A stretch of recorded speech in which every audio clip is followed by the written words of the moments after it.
mean, how does he become a hybrid, though? I don't know exactly the mechanism. We're going to postulate here. But here's something that's interesting. So there was this guy from Reno, Nevada, who had leukemia. So he gets this German bone marrow donor. The forensics lab is taking samples of his blood, and they're like, oh my gosh, you are changing genetically to the DNA of your donor. That's weird. They even checked his sperm, and they found that it was that of his donor. What? That's wild. And Chris is on record saying, that's pretty wild that I can disappear genetically and somebody else take my place. Okay. How in the world can somebody disappear genetically? Well, the word in Hebrew, etzem, which is your bone, it also means yourself. So when you talk about yourself, you say atzmi. That's in Genesis, bone of my bone, Yeah. flesh of my flesh. So apparently, when you put in somebody else's bone marrow into yourself, you become that person, genetically speaking, at least. Doug Hamp joins us today to trace the adversary from the beginning all the way to the time of Jesus. That's right, we're going to the top of Mount Hermon, the place where the angels made an oath, and there's actual evidence this wasn't just a legend. Nimrod, Babel, and the gate that was never meant to be opened. And Jesus walks straight into enemy territory, right at the place, ground zero, and sets creation right. All that and more. Doug Hamp joins us to unpack this on Blurry Creatures. Go to blurrycreatures.com/members, become a member of the show, get ad-free experience, tickets early, access to all the things that we offer our members, and access to the vault, years of unreleased episodes. All right, we're back in the basement. We're excited. Doug, it's been a long time. Doug Hamp's with us today, and we talked about your first book, and this episode we're talking about your second book, Corrupting the Image 2, which is not when you pull the hard drive out too early and all your images get messed up. But Will you corrupt the image? Yeah. It's like Dad anytime joke. you drew anything Dad on jokes. Microsoft Paint, it was corrupted. But you're an author, pastor, and let's read a little bit here about you. M.A. At Hebrew University of Jerusalem. PhD in Biblical Studies. Yes. Studied 9 languages. Pastors the Way Congregation in Denver, Colorado. The author of the Corrupting the Image trilogy. So we've got 3. And L.A. Marzulli says you did your homework. Well, Doug, we had you on episode 93. We were talking and joking beforehand. It's been quite some time since episode 93, but it's great to have you in the basement. We're talking hybrids, Hades, and the Mount Hermon connection. Yeah, I mean, and this is what you do. You synthesize biblical linguistics, archaeology. We're going to talk about some of the things that have been found on Mount Hermon, also in ancient Mesopotamia, inscriptions and carvings, ancient Near Eastern texts. And what you've done in this book is really traced Satan's strategy from Eden through the end times. You're a black belt in Krav Maga. So your mind is a weapon, your body's a weapon. Welcome back to Blurry Creatures, Doug. Thanks for having me. It's so good to be back here, guys. Yeah, so don't say anything too dumb. Right? He's gonna just fight you. He's gonna throat punch you, dude. Nate got his hair cut. This is a big day. You were growing the lettuce out for quite some time. You show up today. You show up today. It got hot. You're looking. It was just like I had to shave my head, just like Napoleon Dynamite. Well, you didn't shave it all. I was sweating this weekend. It just got hot here, Doug. Yeah, just a smaller head of lettuce. And it's a little bit more dry in Colorado. Than It's a lot drier than it is out here. And so when the summer hits, you just got to lighten the load a little. But welcome to the podcast. Welcome back. It's been a long time. Sorry it's been so long. We're excited to hop in. Where do you start? Book 2. We can let's go from page 1. All right. Page 1. Well, there's a lot of weird stuff in the book of Revelation. We all know that, right? Yeah. And you start looking at some of the imagery and you're like, why is John talking about a great red dragon? Why is he talking about a woman riding a beast? Why is he talking about a beast? These are just very strange things. And these are the questions I was having, and I was teaching through the book of Revelations many years ago, and I was like, I want to get into the bottom of these things, right? Mm-hmm. So I started digging, and you kind of have an idea of maybe where you might go, but then you discover all these other things along the way, right? And I discovered that the great red dragon is actually an epithet. It's one of the ancient names for Satan. I mean, that's not a big surprise, right? But not just for Satan, but there was this entity known as Enlil. You're like, well, who in the world is Enlil? All right, well, this is where we start getting a whole bunch of detours in our little study. Isaiah 14, right? It says, oh, how you fall from heaven, oh, Lucifer, son of the morning, right? That's what it says in the King James and a lot of our Bibles.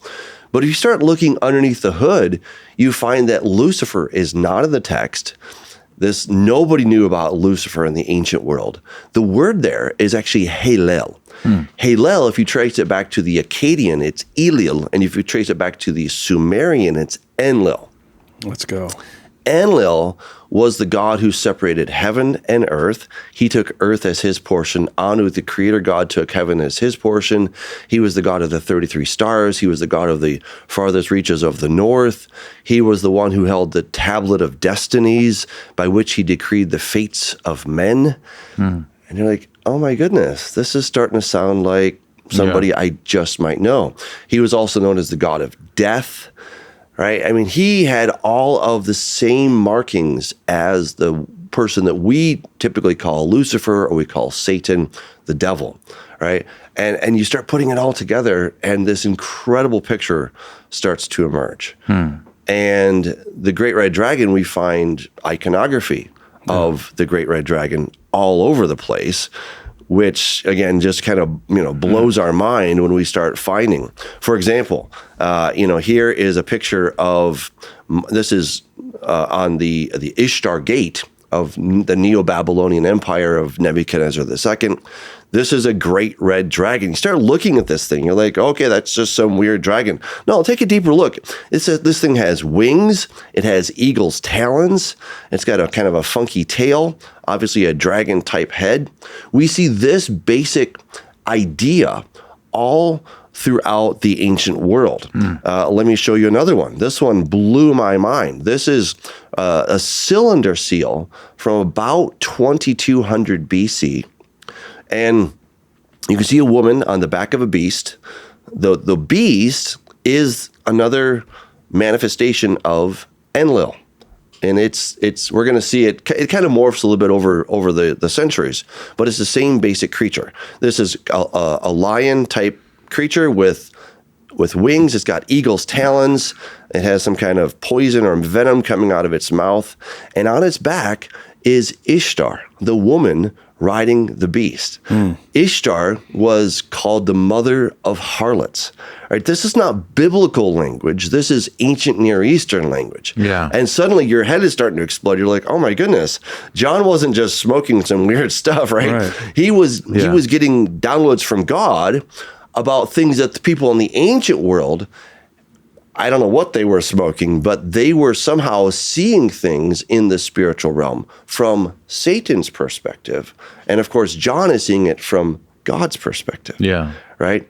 And so when you start to uncover these things, you start seeing the revelation in a whole different light. You start seeing this ancient and epic battle that's been going on really since the beginning. But because we've been maybe looking for Lucifer or Satan in the ancient world, you're never going to find him anywhere, and that always bothered me. I'm like, why don't we find Lucifer in ancient Mesopotamia? I mean, the Bible talks about him, right? We believe him as Christians. We think Satan is a real entity, but we don't find Satan anywhere by name in the ancient world.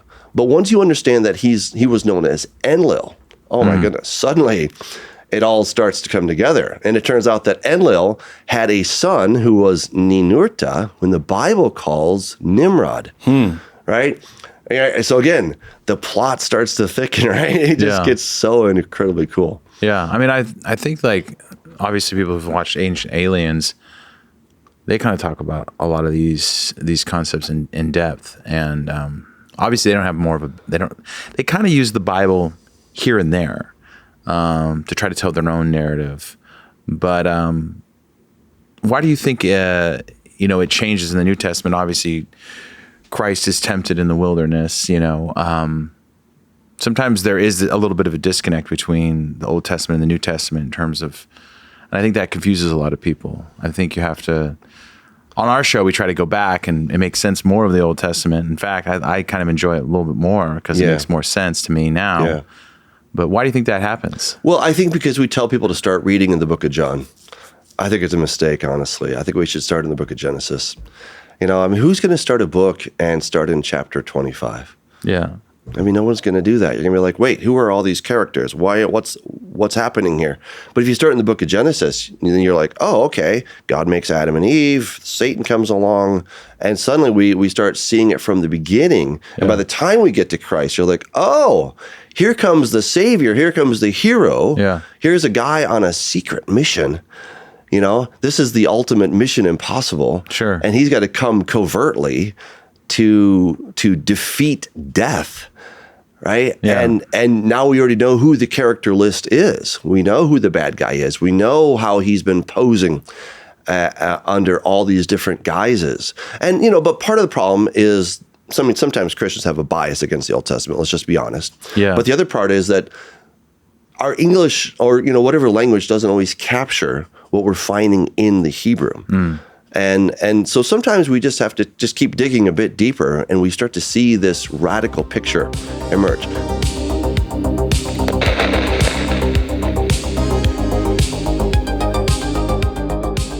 Back in 1985, the first real gold thing I ever saw was Zelda, the original gold game. I mean, that brings back some memories, Nate. And you knew it was different because it was gold. Yeah, you knew it was special. You knew something. You were going to go find some treasure in that game. And for the rest of us, if you want to find some treasure, you don't know where to go. You're not wandering out there with the sleuth box in the river with the big guy. Go to Goldco. That's how you get yourself some precious metals. And yeah, Nate, right now the global landscape feels really unpredictable. It feels chaotic. All kinds of things are going on. And having physical assets in your hands could potentially bring some serious peace of mind. And that's why we're teaming up with Better Business Bureau A+ rated gold and silver company Goldco. So when things feel out of control, physical gold and silver could offer a tangible way to diversify your holdings. And Goldco can help you get started just like they've helped us. Precious metals have been valued for thousands of years through wars, inflation, market crashes, and collapsing civilizations. So when the future is a little weird, a little blurry and uncertain, it may be worth learning how Goldco can help you diversify. And you can do that right now. They're giving Blurry Creatures audience members a free gold and silver kit detailing how physical metals can help protect your savings against economic chaos. Plus, on qualified accounts, you can get up to 10% back in free silver. But, as always, supplies are limited, so claim yours before they run out. So head on over to blurrygold.com today. That's blurrygold.com.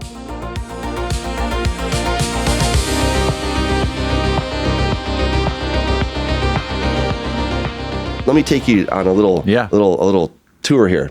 So when Satan takes Jesus up to the Mount of, wherever he was, that high mountain, I think it was Mount Hermon personally. Yeah. And he shows him all the kingdoms of the world. He says, look, all this stuff has been delivered to me and I can give it to whoever I want. Jesus doesn't say, wait a second, Satan, this doesn't all belong to you. No, he basically is saying, yeah, it's basically true. How can that be?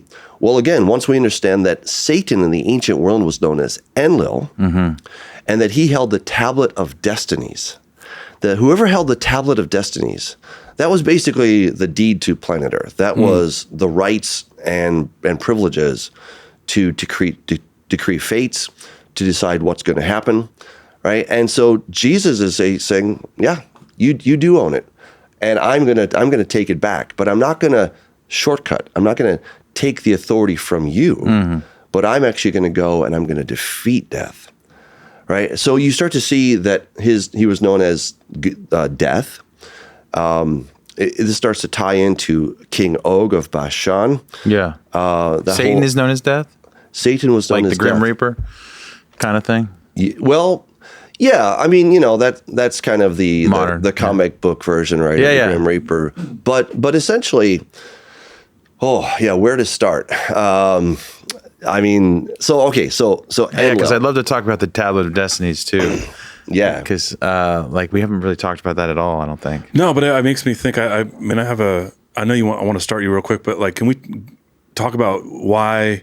This is what I think is so interesting. If people listening to the show don't have a good grasp of Revelation, what Doug is painting here is that we've got something from 2200 BC, and it is the exact imagery that we see in Revelation 12, which is the harlot of Revelation riding the back of the dragon.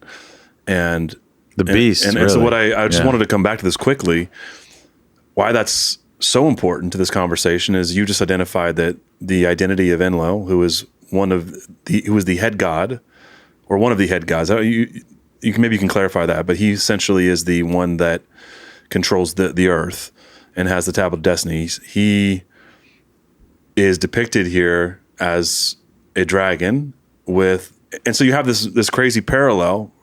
So my question then is like, what's happening here where this ends up in sort of the Sumerian Proto-Babylonian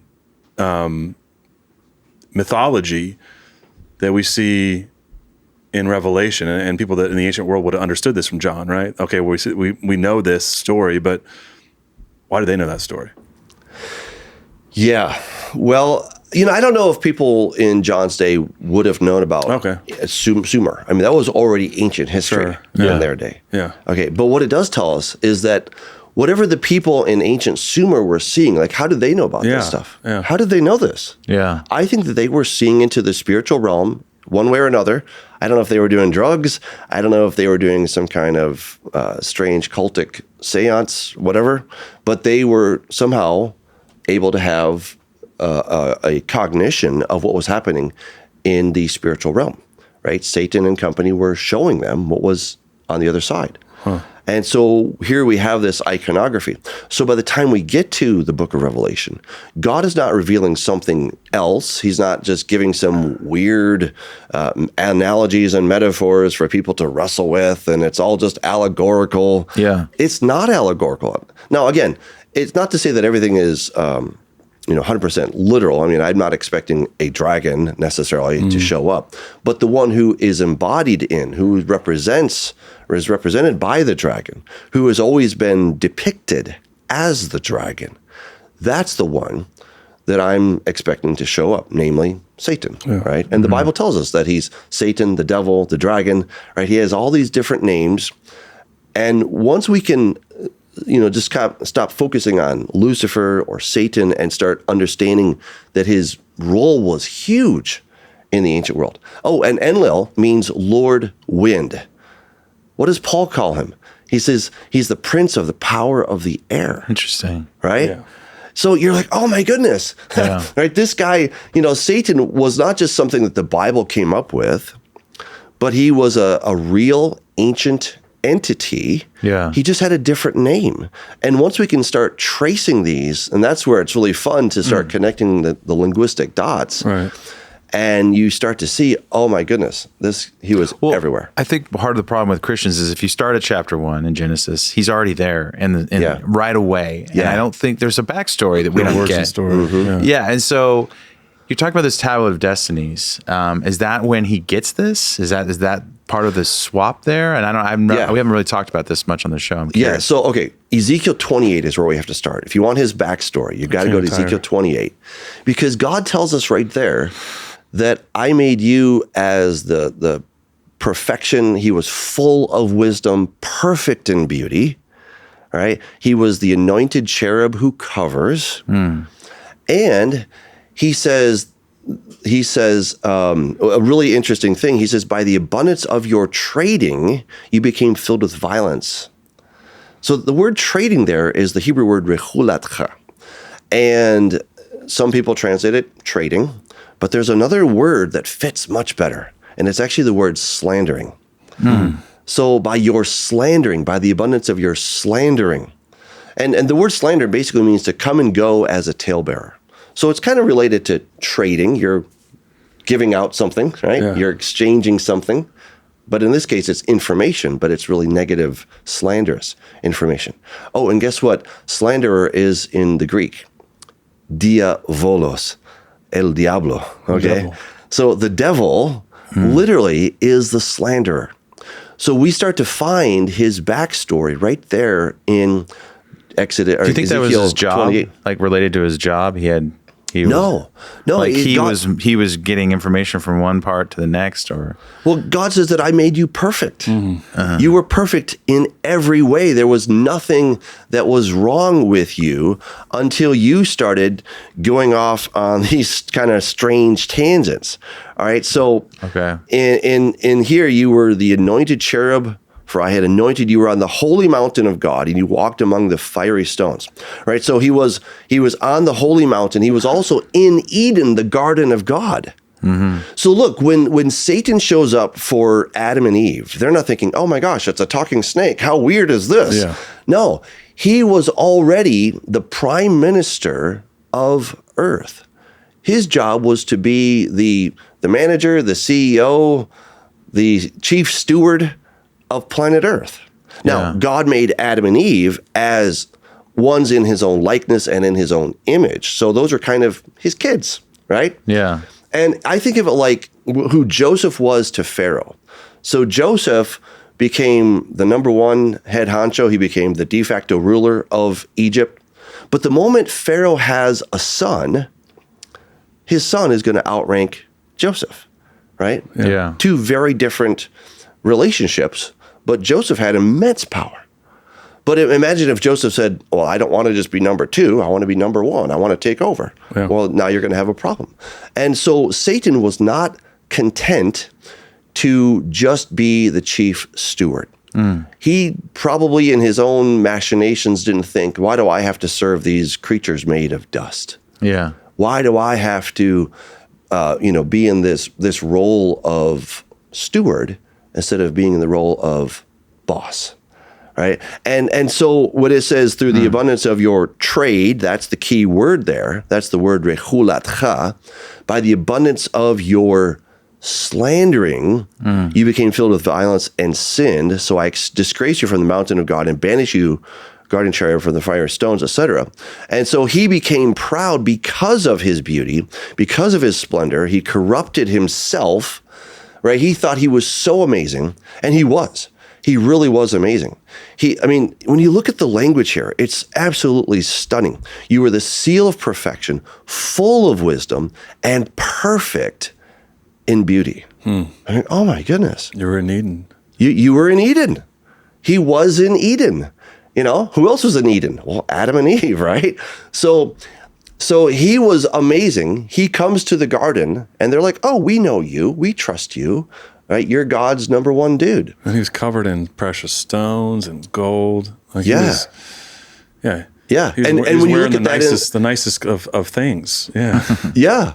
And in the Septuagint, it actually has 12 stones. So it gives you the impression that he was actually a priest. Like the high priest. He was a high priest. And what does a high priest do? Their job is to intercede between God and man.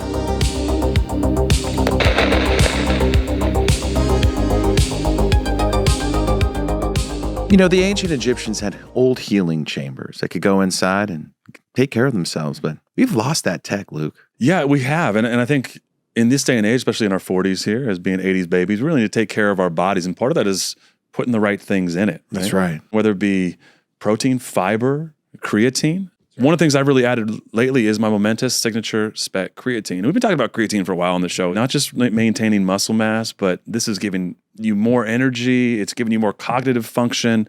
It's really crucial to your overall health. Momentous signature spec creatine is one of the only creatines to be manufactured in a pharmaceutical facility using reverse osmosis water purification and verified through an expanded 6-stage testing process with 4 independent agencies. And that just means it's the best. 10 times fewer impurities, 2 to 5 times tighter heavy metal limits, and PFAs and microplastic screenings. And there's even more to that, but what you're really getting is the best quality creatine on the market. You don't want mystery ingredients inside your supplements. You want mysteries in your podcast, and that's it. This is part of my morning routine. I have like a little protein shake. I actually add the Momentous Fiber Plus to that, and then I add the signature spec creatine to start my day before I even have my coffee. This is what I'm putting in my body. And I think over the last few months, I've really seen the results of sticking to this regimen and adding creatine in this way to my mornings. So if you want to do that, you want to try Momentous Signature Spec Creatine, head to livemomentous.com and use code Blurry for up to 35% off your entire first order. That's livemomentous.com, promo code Blurry for up to 35% off. Livemomentous.com, promo code Blurry.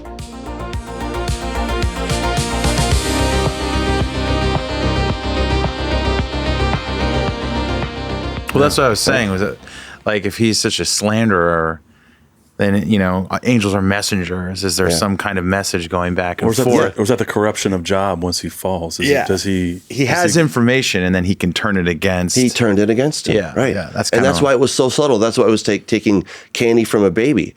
Yeah. Because, he is a very trusted figure. Yeah. right? This is why they're not on guard at all, because he's a trusted figure. He's speaking for God. And they're like, oh yeah, okay. So if you're telling us this, well, okay. And that's a really tempting place to be for a human being. Like in ancient time, there's also stories of people like between, the king and the people who gets corrupted, and then he, gets paid in the, somewhere, and then he funnels information to the other side. And it's just an interesting, we see that all the time. And Doug, does this treasonous acts. Does this work like that you're doing in sort of the ancient Near Eastern and connecting these dots? Do you see an overlap with like some of the work of Dr. Michael Heiser and the Divine Council? Oh, yeah. Okay. Yeah. No, Heiser was great. He was a very well-studied man, and we had a lot of points of overlap. Yeah, a lot. And for that Tablet of Destinies too, I want to ask, like, because we've talked a bit about like that. Was it Revelation 5? Yes. Where they wept because none could open the scroll, and then there's him. He can, right? Is that totally? Okay. I talk about that in the book. Okay. So I didn't want to jump ahead, but that's what I think of right away. No, I mean, that's my job. I get to read ahead today. Yeah, I mean, this is where it's all connected, right? Yeah. And again, sometimes we get stuck in our Bible-centric perspectives, right, where we won't allow any ancient history to help us to understand it and to interpret it and to fill out some of the details. It's like a commentary. It's like the best commentary is the cultural context, right? Exactly. Yeah. The Bible gives us a lot of bullet points, you know? Yeah. And then it's up to us to understand, okay, where do these bullet points come from? Where are they going? Yeah. And when we see in Revelation 5 that there's this scroll that is sealed and nobody can open it, nobody is found worthy, and so John begins to cry. Why is he weeping? Mm-hmm. Why is this scroll so incredibly important? Well, let's think about it.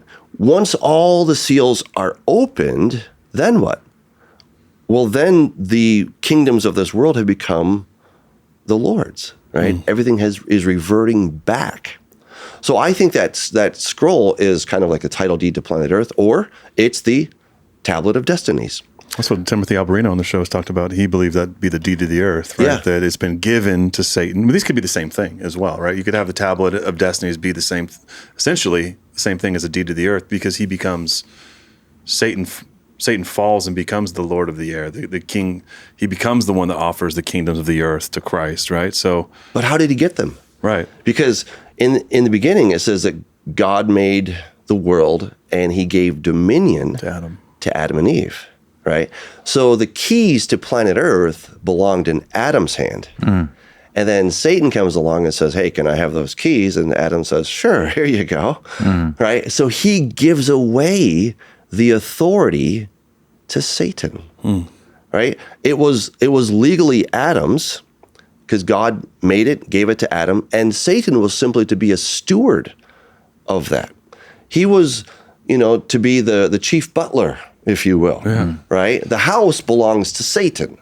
The house belongs, you might want to edit that one out, okay? The house belongs to Adam. Right. Yeah. All right. And as chief butler, Satan's job was to make sure that everything was running properly and to take care of Adam's needs. It's like Alfred. Why do you Exactly. think? And why do you think God kind of puts these angels around humankind? Like, seems like probability of things going wrong are higher when you have power struggles, and we're kind of here, but they're kind of here as well. Why do you think that? It's always been sort of hard for me to understand. Like, feels like God would have known that this was going to be the.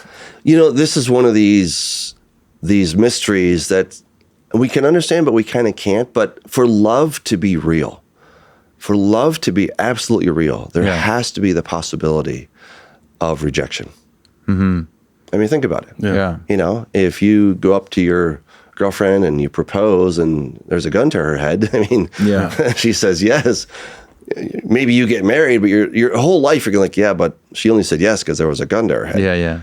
It doesn't mean really anything to you. Yeah. I mean, it's a disappointment because you're like, would you have loved me if I had not put a gun to your head? Yeah. Right? And for Adam and Eve to truly choose God, to love God, he had to give us the option to not love him. Yeah. And that's the scariest thing. I'm writing a book about this. It's called The Relational Universe.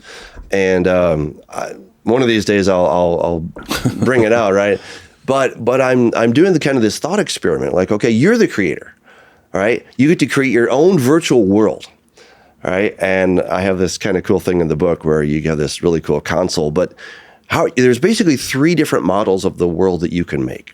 One is just kind of a nice fishbowl. You get to observe what's happening inside your world, but there's no danger. Right. 2, there is choice, but they're all good choices. So they're all pre-approved, state-sanctioned choices, right? And so it's a form of volition, but it's not really true free volition, right? Because they're all choices that you're like, yep, I agree with all those. And the last one is where you give these beings the ability to choose something that you wouldn't choose. And that is where if they will say no to choosing something that you would not choose, then they're actually choosing you. Mm-hmm. And that's the danger. And so God created a world filled with beings that have no moral agency, animals, and beings that have moral agency, humans and angels. And angels were in no lack of understanding of God. They got to see him. They knew all of his glories. And Adam obviously had far less of that. But, that's kind of where we are. Yeah. I mean, I obviously it's more just like they're walking amongst us.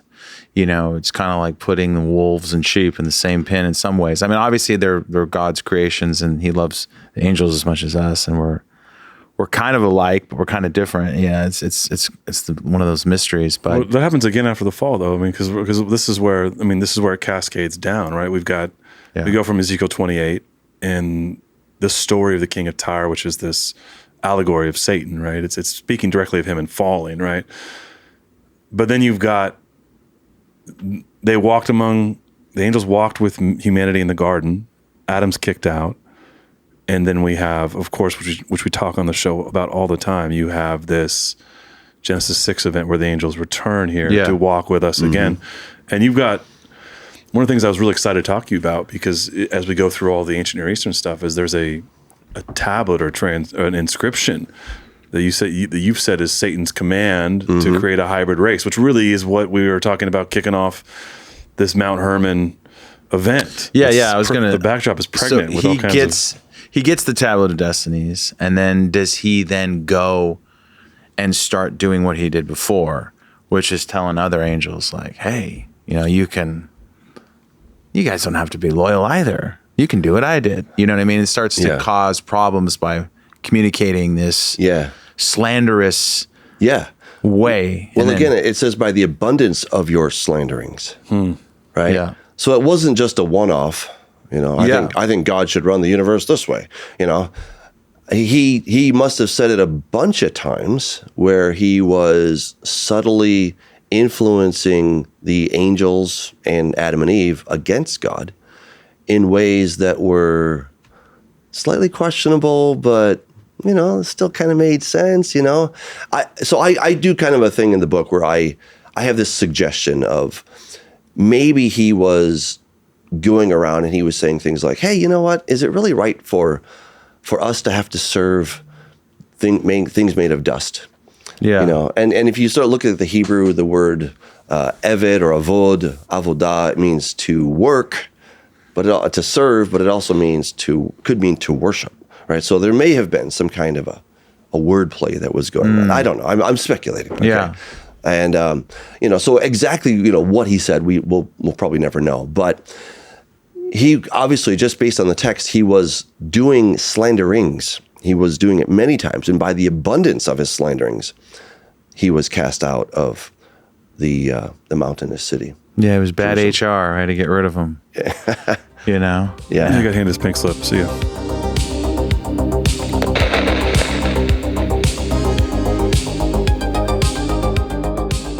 The stories get bizarre here on Blurry Creatures. People get pulled out of their window onto some ship with a mystery physician doing mystery procedures on you. That's no good. Yeah, I mean, they don't even have ratings. How do you know if these mystery physicians are any good? Yeah, what are they doing to you? I mean, where do they come from? Oftentimes, a lot of us need to find a doctor. And maybe to find someone to take care of an ailment, may that be dentist or proctologist, whatever it is. That's right. And you don't want a mystery doc. And you don't want it to feel like you don't know what you're doing from start to finish. And that's where Zocdoc comes in to help you book it right now with reviews so you can make sure you're getting, exactly what you're getting, who it is, and how can they help you. Yeah, and we've both used this, Nate. It's an amazing tool. I mean, you used it, and we've talked about it before. You had a tooth issue, and you found a dentist right away, local, got in the next day, and got to really look at reviews and see who was the best for your particular need.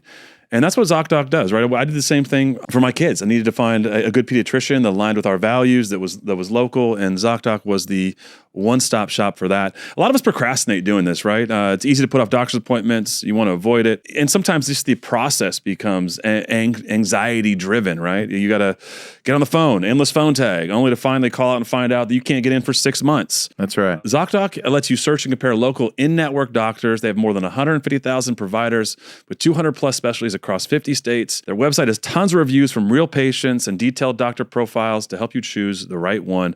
And you can actually see actual openings and click instantly to book a visit. Appointments happen fast on Zocdoc, usually within 24 to 72 hours. Let's get out of the 80s when it comes to figuring out who's going to take care of your health. Your health matters, and taking care of yourself shouldn't be complicated. Find and book the right doctor with Zocdoc. Head to Zocdoc.com/blurry to get started and check that appointment off your to-do list. That's Zocdoc, ZocDoc.com/blurry.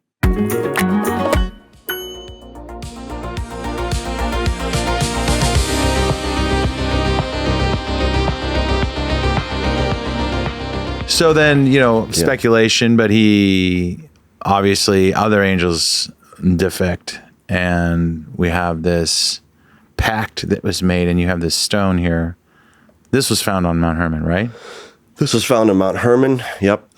This is probably from maybe 300 to 800 BC. We don't know exactly. It's actually in Greek. But there's a word in there, all right? And I was, again, I was digging around, and I heard about the Mount Hermon inscription. I'm like, oh, that's interesting, So I start looking it up, and there's a Harvard professor who translated it. I was like, and it says, according to the command of the great and holy God, those taking an oath proceed from here. I'm like, oh, that's interesting. George Nicholsburg, all right? And I'm like, great scholar, okay. And I'm like, but wait, why would they take an oath according to the great and holy God? If you're going to go do bad stuff, why would you take an oath in God's name? That doesn't make any sense. So I'm like, okay, I need to see the original Greek, okay? So I find the original Greek, and it says hagios, holy. I'm like, okay, I want to see the stone, right? So I go poking around on the British Museum website, and I found the stone. This is the actual stone. And I'm staring at this word here in the black box, all right?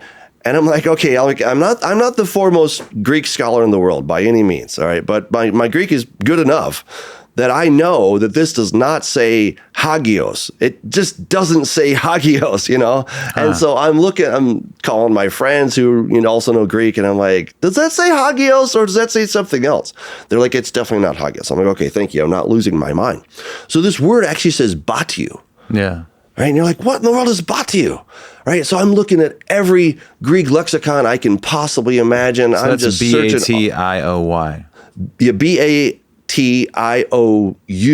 is actually, yeah, I know it. It's Greek, Nate. Yeah. I know Greek. So batiu, so it's genitive. Okay, it's Yeah. masculine, genitive, singular. All right, so whatever this thing is, so it's masculine, singular, genitive. Okay. But so the nominative would be batios. Yep. Okay. And I'm like, what in the world is batios, right? I'm looking all over. And I finally come across a Messapian inscription.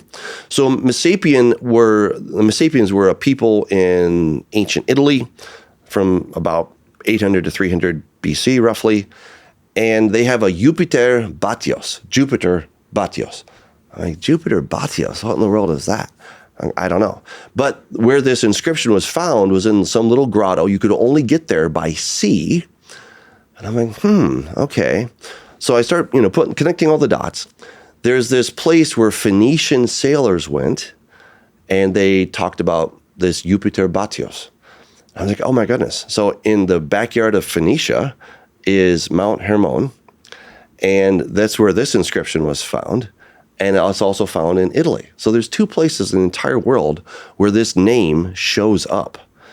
And again, long story short, I'm trying to figure out what in the world is Batios. Some are like, oh, maybe it's a local epithet, but there was no place called Batios in the ancient world, but there was an entity.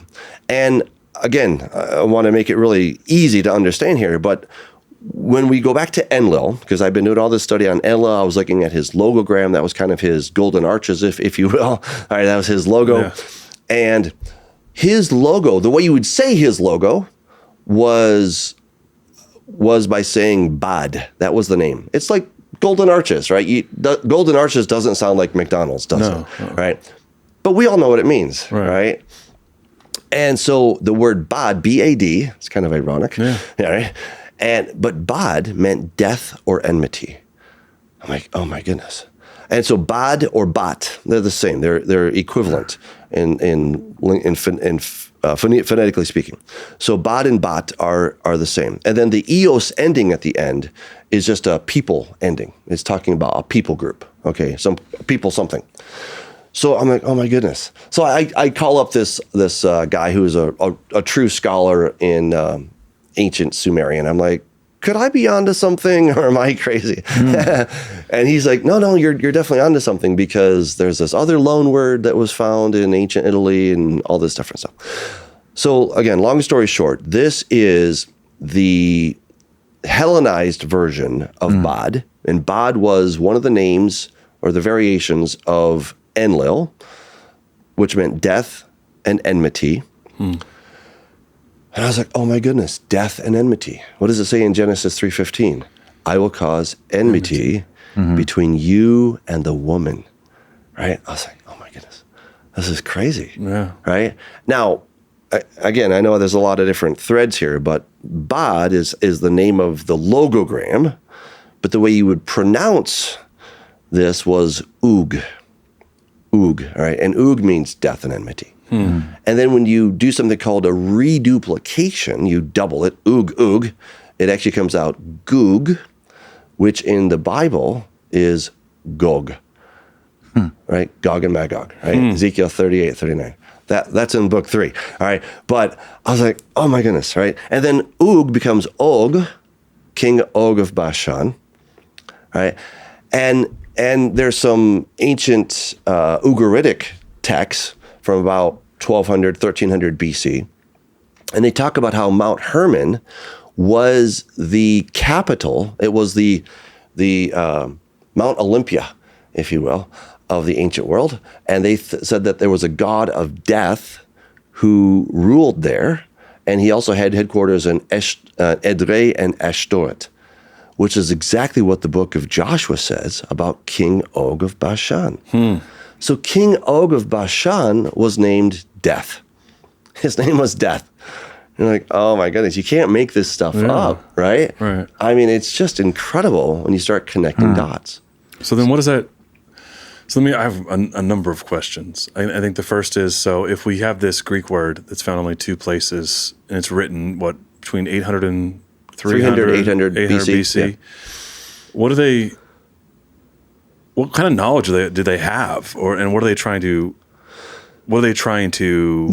convey here? Because if it's only in 2 places, and that's the only thing we know about, and somebody knew something. What do they know? Somebody knew something. Yeah. So this was found at a place called Kuntilat Ajrud, which is on top of the mountain, on top of Mount Hermon. This is about 9,300 feet above sea level. And you got to start at sea level, okay? Yeah. In Colorado, it's really fun to do 14ers, right? And there's like a 14er club, Do you have a picture right? of the full stone? I've done a few 14ers myself, but I started at 12,000 feet. And it was still a trek. Still right? 2,000 But vertical. here, you've got to climb from sea level to 9,000 feet. Yeah. That's a major trek. Yeah. Right? That's a huge trek. Yeah, I can show you the whole stone. Let me just pull it up really quick. So basically it just looks like a weird ancient tombstone kind of thing. Yeah. So again, you have this stone. It's obviously very heavy. They're going to carry it up 9,300 feet. So they didn't find that on top? They did find it on top. No, Yeah. I mean, they didn't find the stone and then carve it up there? Well, I don't know where. Okay. I don't know where they carved it. But I don't know where they carved it. So the stone it's could have possible. originated from there, or they carried it all the way up. It's a good question. I don't know. Yeah. I couldn't tell you honestly. But in any event, they thought it was important enough to talk about this. On the top of this mountain, the point is to get to the top of the mountain. It's a trek. It's a trek. Yeah. Okay, it's a trek. Why would you have a temple on top of this kind of random mountain? Well, so Hermon, Hermon, it actually means to take an oath. And it's been known as the mountain of the oath as long as we can remember, right? We see that in the book of Joshua. It's called the mountain of the oath. Everywhere it's been known as the mountain of the oath. And as I was mentioning in the Ugaritic understanding, the mountain of the oath was known as the mountain where this god of death, Melech Mot, or Mavet, that where he was dwelling there. And he also had headquarters in Ashdod and Edrei, exactly where it says King Og of Bashan was living. So his name means death, and this mountain is the mountain of the oath, but not just an oath, but it's more like an imprecation, where you're saying, if we don't do this, may such and such happen to us, right?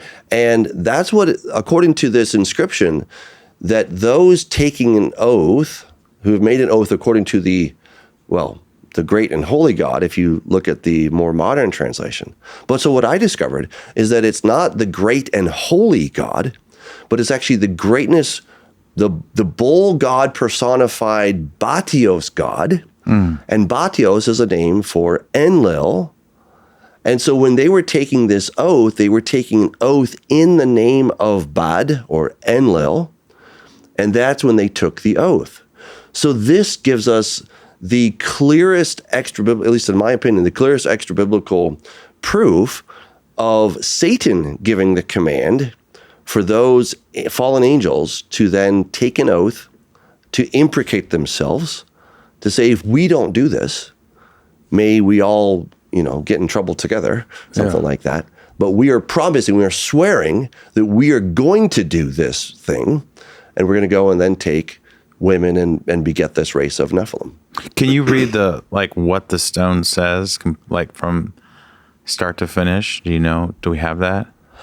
I do. I have it in the book, and I think that might be the best way. Maybe the easiest way to do it. The old-fashioned way here. Yeah. So those listening, and we're looking at this stone. And it looks like it's got about 7 lines on it, 8 lines. All right. So kata kilefsin theu megistu vovatiu u nuntes en tevthen. All right. So so the way that Greek is written is that it's written in capital letters, which is a little bit harder to read. So I had to normalize it for us, and then figure out where the breaks are, because they just write everything together. They don't put breaks. They didn't put breaks in the ancient world. But so once you begin to see that, you're like, okay, so according to the command of the Megistu, the great God, Vo, there's a word there, Vo means bull, and which is a little strange. But when you start thinking about the epithets of the bull, the ancient bull, Baal was sometimes called a bull. Remember Zeus, he came and he stole Europa and he raped her, right? And there's a whole thing of, Europa on the back of a white bull. Yeah. Right? We find that all over the place. Or the Exodus, we have the golden calf, which was more likely a bull. Exactly. Right? Yeah. And then Bashan, isn't that the land of bulls, or it has to do with doesn't the that's a great one. Okay, the bulls of Bashan. That's what it is, the bulls of Bashan. Yeah, which is not actually the word. Well, it's different than the word shor, which is a cow, a bull, right? This is the word abirim, abirei Bashan, right? And where do we find that in Scripture? In Psalm 22. All right, he says the bulls, the abirei Bashan, have encircled me. All right, so this is where the plot thickens. Okay. Yeah. Because, all right, so Bashan means snake dragon. It means snake dragon. All right, so maybe we pull my computer up again, because I want to show you what Bashan is. All right, and I'm going to get to Psalm 22, I promise. Yeah. All right, but we have to. Did we finish reading it, by the way? Did we finish reading the inscription all the way? We didn't finish reading. Oh no, we didn't. I'm sorry. Well, no, I did. I read it. Okay. All right, read it again. Read it again for us. We have a way to people. derail everybody. We're good at it. Okay, this is chapter 8, by the way. Because we hit bowl in there in the It's description. been fun edit, man. So, kata kelevsin theou megistu vovatiu ou omonontes en tevsten. All right, so according to the command of the greatness personified God, the bull god, Batu, which is a proper name in this case, or an epithet, where those swearing an oath go out from here. That's the basic. So it's Kinda just rough translation. It's an oath of mutual destruction, more or less, right? Yeah. Yeah. They're affirming that we're going to do this. We swear we are going to do this no matter what. So let me put on the glasses here because, Yeah. But this is where the British Museum and Nicolsburg, they got a lot correct in their translation. And I just want to make it really clear. I do not throw scholars under the bus because it's a lot of work to do all this stuff, okay? And we're all building on each other's work, okay? Yeah. So I greatly respect Dr. Nicolsburg from Harvard University. But I do think that to translate the word batios as hagios, I think that's a mistake. I think, and I get it because you don't find the word batios in any Greek lexicon, right? And I had to dig and dig and dig and dig and dig. And, and we're in the age of the internet and all different kinds of stuff. And so it was much easier to do the research nowadays. But this is just not a Greek word.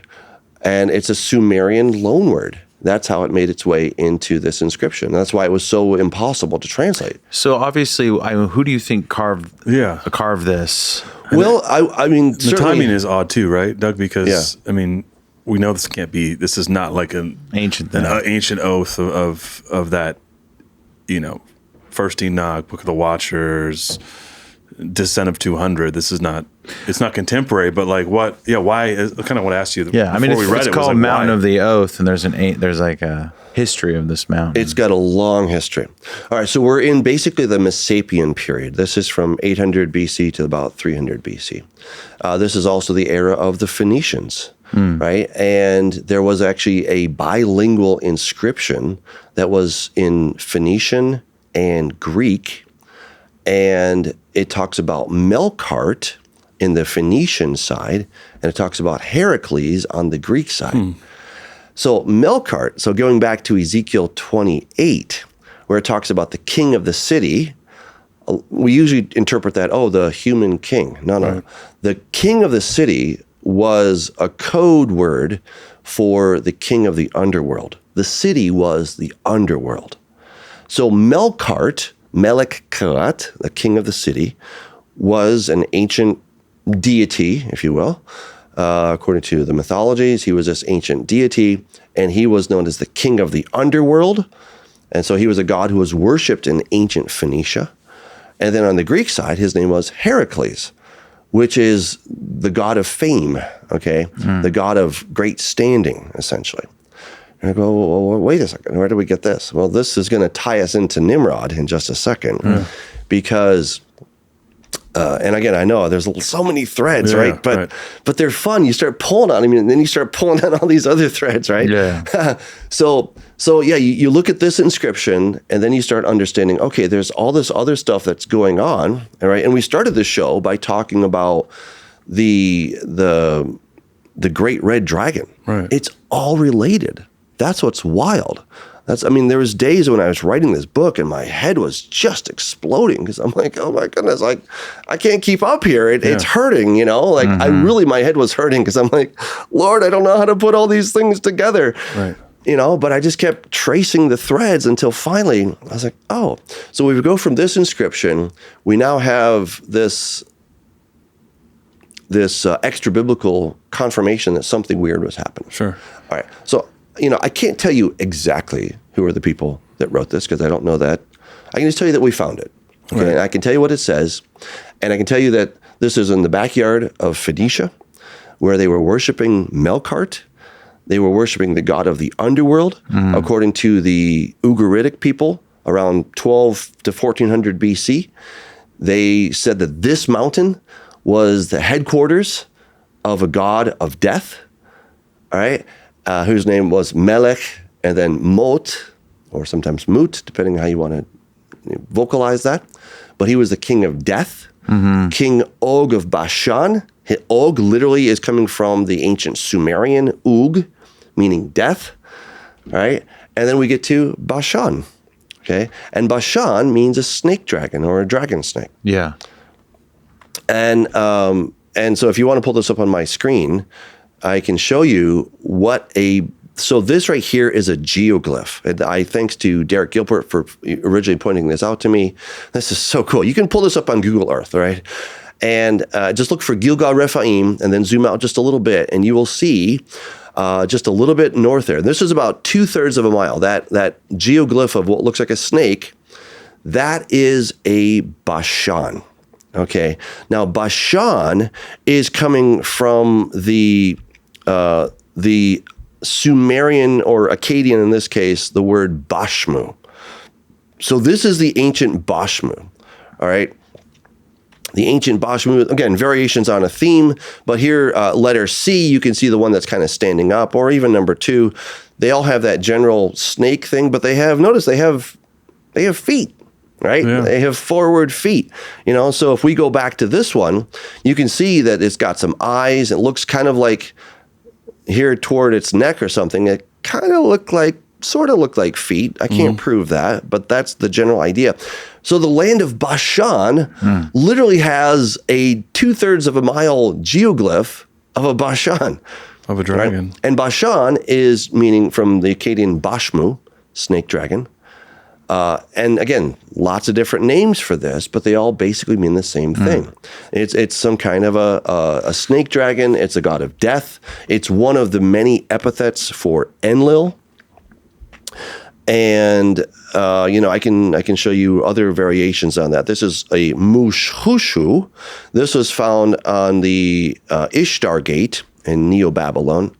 And this is a mushhushu, a bashmu. They're all just variations on a theme. Yeah, and for our listeners that are familiar with the back catalog, this is also this serpent mound that Doug's talking about is one we've talked about on the show before with Dr. Judd Burton and Doug Van Dorn is writing a book on this, but it, of course, is in great proximity to the Wheel of the Giants. And I believe, if I remember correctly, it actually points toward Mount Hermon, or in that general direction. It's in the general direction. So you have this serpent mound, which we find in the States here. There's a bunch of them, right? There, especially in the Ohio Valley. We've got real famous ones up there. But you have one in Bashan, in the land of the snake dragon, pointing in the general direction of Mount Hermon. And collectively, what are we to make of this, Doug, when we find this there? I mean, this is, again, as we unmask Satan as the dragon in Revelation. Satan is also, again, to the beginning of the episode, the dragon of which that Ishtar is riding on in our Sumerian and Proto-Babylonian stuff. Yeah. Yeah. Well, let's go to the beast for a second, right? Because she's riding on a beast. Okay. So the beast, this is, and again, another variation here. This is the mushhushu. Notice how he's standing up. Isn't that interesting? Yeah. Right. And in Daniel chapter 7, he said, I was watching and I saw a lion and it was with wings on it. And it was made to stand like a man. Well, this is the lion standing like a man with wings on it. This is exactly the mythos of the whatever the creature that Daniel was seeing in his dream. And this became a symbol of Nimrod, all right? Or in the ancient world, he's known as Ninurta, which means Lord of the Earth. So Ninurta, this is where it gets really interesting. Ninurta was thought to be the son of Enlil. And Enlil he conferred upon him the Tablet of Destinies. So whoever had the Tablet of Destinies had control over the planet Earth. Do you think these are actual tablets?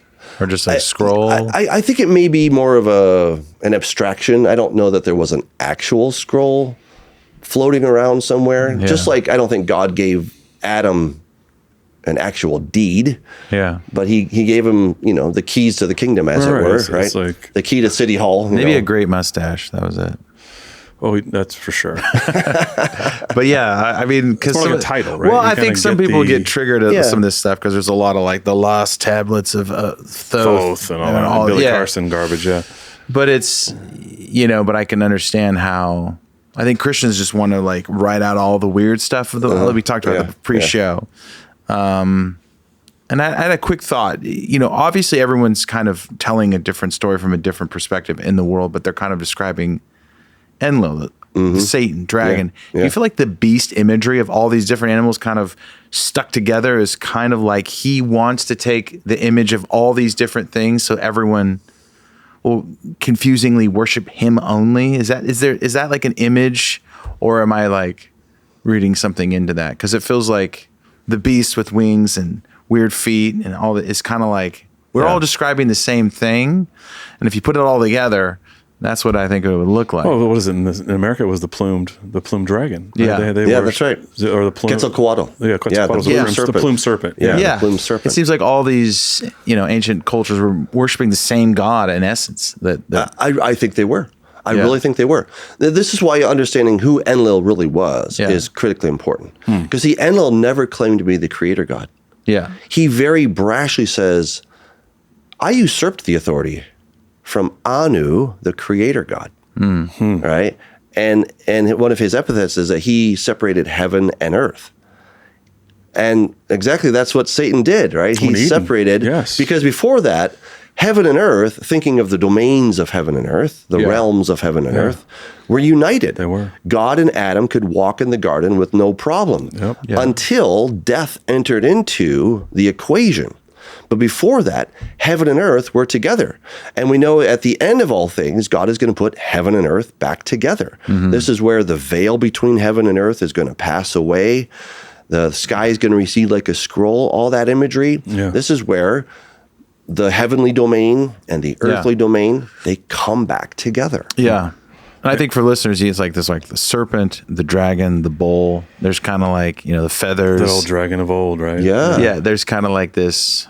It just gets confusing. It does. Like I will agree. Which one So we're at Nimrod here, and we've skipped Yeah. ahead in the storyline, right? Because Doug, we might be the son of? we know that like from at least the contemporary literature of the time, like First Enoch, what it says about the 200 watchers that descend, and we have the tablet, and we talk about that location being Mount Hermon. Satan is not implicated there, but you argue that his charge was, or his mandate or command was, for them to do what they did, was to take wives, and then we have the flood, right? And then after the flood, we've got Satan still around. He doesn't get judged like the watcher angels do, Right. Because he's still I operating. think Satan is the master of, Teflon defense, Sort of right? the Godfather, right? Nothing sticks to him, You can't prove anything, Yeah. But we have this third rebellion Yeah. that we will, as we talked about the three rebellions with Dr. Joel Muddamalle, we have this third rebellion, Yeah. which is Babel. But there's this character Nimrod, right? And Yeah. you brought him up, but according to that ancient literature, you said he is the son of Enlil as Ninurta, is what we said? Right. Yes. And so what do we do with that? Because Genesis 10:8 says that Nimrod became a Gabor. He has this change of state. Yeah, he began to be, right? Like, what is up with does that that? mean? Like, Yeah. what does that mean? He started to be a Gabor. Yeah. Because in Genesis 6, they were born as Giborim, right? Somehow Nimrod starts becoming a Gibor.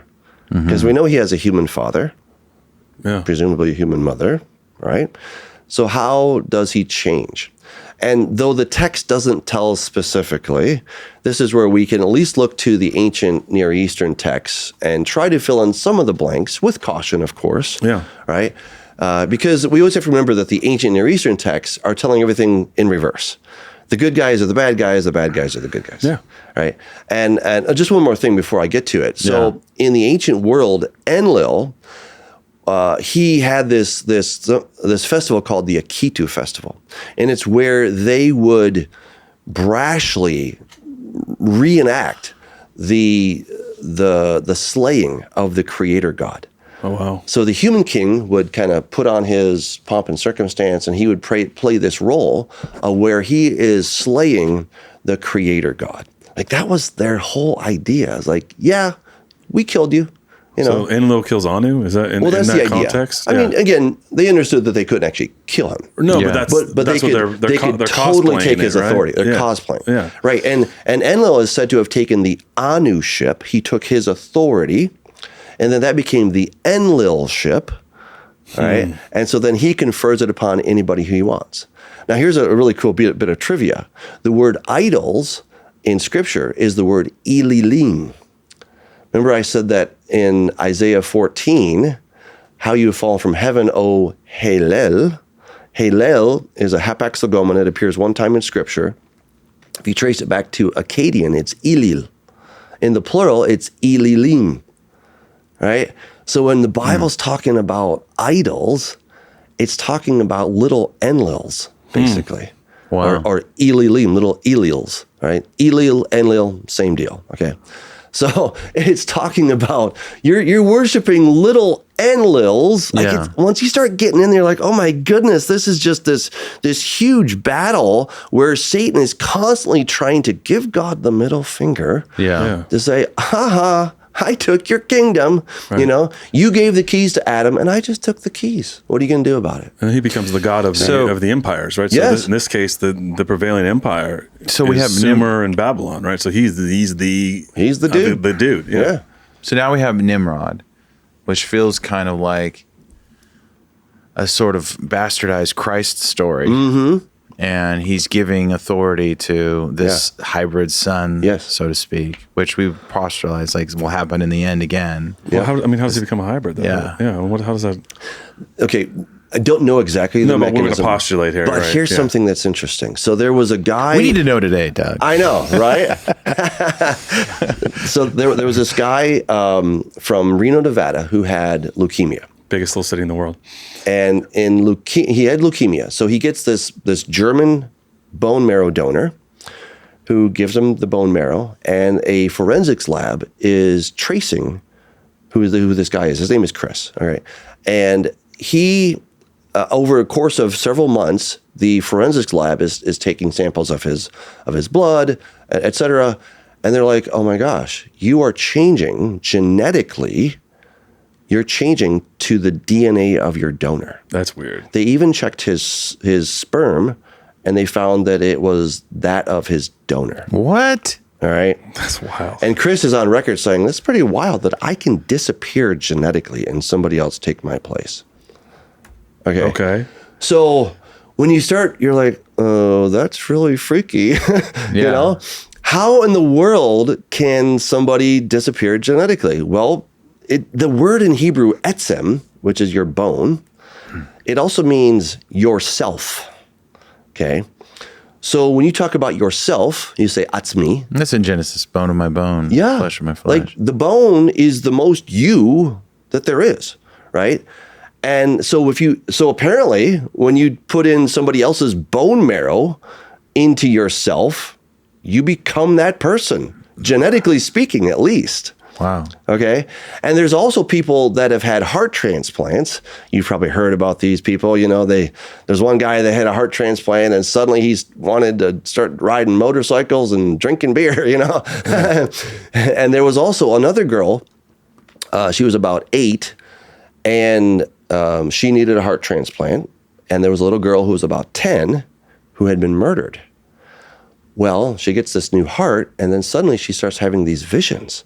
And so her mother takes her to a psychiatrist and they're trying to figure out like what in the world's going on. And she starts describing what's happening and she's describing how she died, right?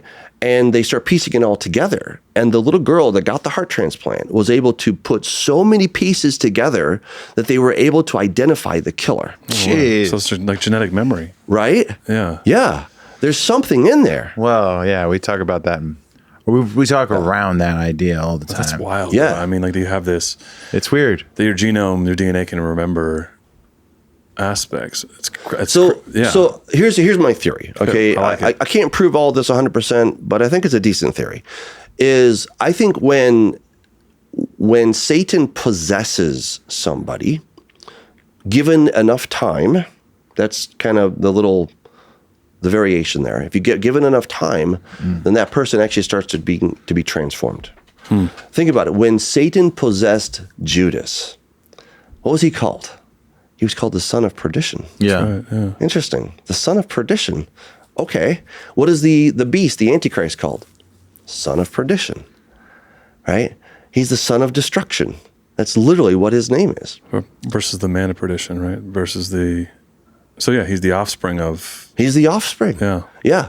So I suspect that what happened after the flood, Satan's like, well, I guess we can't do direct implantation. All right. We're going to have to go a different route. And he probably came to Nimrod and said, hey, I'll make you a sweet deal. I'll make you a god. And you will then, have all these amazing powers, etc. And then he just possessed him. And that possession probably went on for an extended long time. It's to where he actually started to transform. His DNA started to transform. Because he became this. He became. Again, just like our friend Chris from Reno, Nevada. He became. Who's doing his bone marrow, right? He started to become somebody else. Became a German physicist. Not that. That's when you disappear. Yeah. Well, Yeah. so you have that. on, So, I mean, that's a fascinating theory because we know the biblical language is that he became something. He transformed into something else. Right? He began to be a gibor. So so in the book you make the case that and we've heard this before, but we're not really talked about it at length, is that Gilgamesh and Nimrod are one and the same. Yes. So unpack that a little bit for us. I mean, how do we, because we have this biblical narrative and we have this biblical story, but as we talked about before, we have this mythology, this ancient Near Eastern mythology that parallels or adds or commentates on the ancient Hebraic story. Yeah, and I have to say, the first time I ever heard this theory that Gilgamesh was Nimrod, I'm like, come on, they don't sound anything similar. But I was only looking at this level, right? There's all this other stuff. We start unpacking the linguistics of it. And we're not looking for names necessarily. We're looking for epithets. We're looking for titles. And once you start understanding titles, you're like, oh, I get it, right? I mean, we all have different titles. Sometimes it's dad, sometimes it's friend, sometimes it's boss, right? Jesus has lots of titles, right? Well, so does Satan, so does Nimrod. They have lots of different titles. So Gilgamesh means ancient hero. Okay, he has another title, Pabilsag, which means something of a very similar nature, or famous hero. Remember, I mentioned Heracles or Hercules, famous hero. Okay, famous hero, which then ties it back to Melkart. In Phoenician, he was known as Melkart, the ancient hero, and now he's the son of Satan, or the son of Enlil. You're like, oh my goodness, right? And it's not always a clear line. I mean, sometimes we want to have a really clear, we start getting into Greek mythology. You're so who's related to who? It's not always that clear, because sometimes these myths, they take weird turns and stuff. Sure. But as best we can do, we try to boil it down to kind of the essence of who we're talking about. And I think pretty much all roads lead back to Satan or Enlil. Yeah, that's my basic thesis. And I'm not saying he's every manifestation of evil demons and whatnot, but a lot of them trace right back to him, or to Nimrod, some variation thereof. So Gilgamesh, he's this ancient, famous hero. Is the basic idea of it. Probably famous hero, and then Pabilsag is related, and he was said to be 2/3 God and 1/3 man. I don't know how you do thirds when it comes to genetics. I'm like, okay, but whatever. Hey, they say the same about Sasquatch. He's like 3 different parts genetically, but I don't know. You worked it in. Yeah, you worked it. You got it. It's a start. You have to. I know. It's a start. Hey, I'm just saying. It's all. But so Gilgamesh was said to be 17 feet or 18 feet tall. There's actually a statue in the Louvre in Paris of Gilgamesh, and he's holding a lion, like it's a chihuahua. I'm like, well, that's a big dude. Yeah. That's a really, really big dude. All right, so it's very likely that Gilgamesh could have been Nimrod. I don't think Nimrod was He was his a name. cat guy, is what you're saying. Okay, yes, he was definitely into cats, and the cat probably purred. It's a cat man. That's why. Yeah. That's why he had to go down. But see, here's the thing that could trip people up. They're like, well, Nimrod, that's very different. I don't think that was his given name. Because what does Nimrod mean? It means let's rebel. Yeah. Who's going to name their kids let's rebel? Right. Even bad guys. Like a title. Even bad guys aren't going to name. Yeah. They're not going to name, hey, little rebel, right? Right. You want even if you're a bad guy, you want your son to obey you. Right. You know? Do you pull from Jubilees or anything? Doesn't Jubilees describe a lot of Tower of Babel incident? I think I put a very limited amount of stock in Second Temple I was literature. texting with Tim Albrino about Jubilees the other day. Yeah, I mean, all of that Second Temple literature, pseudepigrapha is very interesting. It gives us an gives us an insight into how people in the Second Temple era, the Jews, were thinking about things. Yeah. Now, how far we can take that back to being actual history, actual scripture, I think there's a whole different discussion. Right. So I do quote from the book of Jubilees. I quote from the book of Enoch. Yeah. But I always do it with the caveat that, like, hey, this is another voice. Totally. It's like a dirty mirror, but you can still see little pieces. Yeah. And I give it maybe I give it a similar amount of credence as I give ancient Near Eastern stuff. Like, this is how people saw the world, but I don't consider it scripture. But keep going. No, because so you said that Nimrod, it just basically means rebel. He rebelled, or they rebelled. But what does Gilgamesh mean? Then do we have? Well, so Gilgamesh probably means the famous hero. Okay. Yeah. Yep. And then are they from the same places? Do they do the same things? Where do we draw the parallels to these two characters? Okay, so this is where it gets cool. All right, so Nimrod, if you look at the actual root word, it's mem resh dalet, marad. Marad means to rebel. So let's think, do we find those same root letters in anybody else's name? Oh, yes, we do. We find it in Marduk, right? The god of the Amorites, his name was Martu. If you speak Spanish, you know that, Sunday, Monday, martes, right? Yeah. Right? Domingo, lunes, martes, right? Martes is Martu, which is Mars. And the word Mars in Latin is not a Latin word. It's a loan word. It's coming from ancient Sumerian. And so Martu, Marad, Marduk, they're all talking about the same rebel, Nimrod, who is Ninurta. So again, Ninurta, N's and M's are sometimes interchangeable. D's and T's are interchangeable. So you can hear that same root there, Ninurta, right? Marad, you hear the same basic consonants in that sense. So we're talking about the same guy. So what Ninurta means Lord of the Earth, that's how he saw himself. And the Bible's like, no, I don't think so, buddy. Yeah. You're just the rebel. Okay. God is simply giving us who he thinks he is. The Bible's saying, no, this is who you really are. You're the rebel. You're not Lord of the Earth. You're the rebel. So once you start unpacking linguistically and understanding epithets and titles and all this different stuff, you're like, oh, we're probably talking about the same guy. And what's interesting is when God says to Abraham, know for certain that your descendants will be slaves, and in the fourth generation I'll take them out, because the iniquity of the Amorites is not yet complete. You're like, oh, wait, what iniquity? What were they doing? And what do you mean it wasn't complete? Yeah. What do you mean it wasn't complete? So it was something in process. Now the Amorites, they are later it's just a basic title for Nephilim.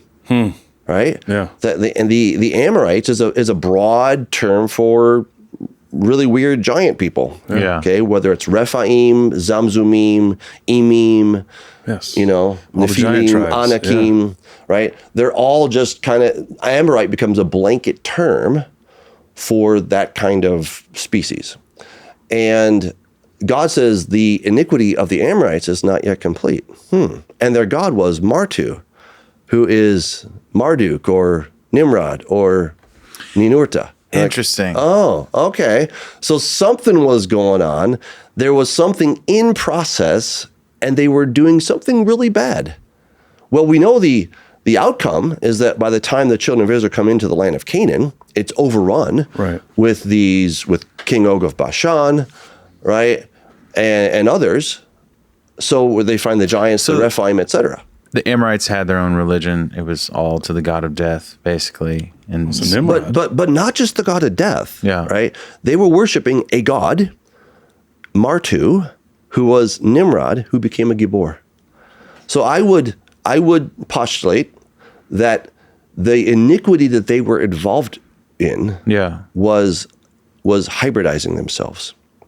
I can't tell you the physical mechanism that they did that by, but I think that they were, in some way, they were. But ultimately worshiping the god of death through Nimrod. And I think that is sort of obviously a thing that a god would want to do, is have the human version of himself, because that's more relatable, tangible. He becomes a legend. It's a Nephilim story. Yeah, it's a Nephilim story. Yeah. But this is also a God versus Satan story, right? Sure. Because, Satan's been eavesdropping. Oh, what are you going to do through Abraham? Mm-hmm. Oh, you're going to have his people come and try to take this land where I've been hanging out? But it's too early. It's too early. And I can't do the whole Genesis 6 thing again. Right. So what I'm going to do is I'm going to take humans, standard humans, and they're going to convert themselves. They're going to transform themselves.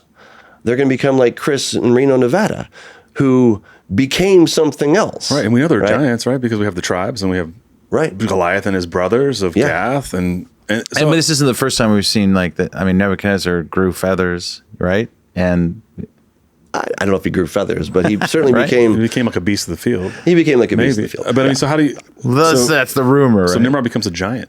I mean, Yes. And how tall do we think he was? Did you say 18 feet? Or what'd you say? Yeah, 18 feet. How do we get there? Yeah. Well, are you asking me like technically how we got there? Yeah, how do we get to that measurement? Like, so if we're thinking about as a giant. This is from the Epic of Gilgamesh. Okay. Yeah, that's where I'm getting that number. From the Epic of Gilgamesh, it was said that he was 18 feet tall, and that he was 2/3 God, 1/3 man. Is that with a cubit? I mean, how are we calculating that?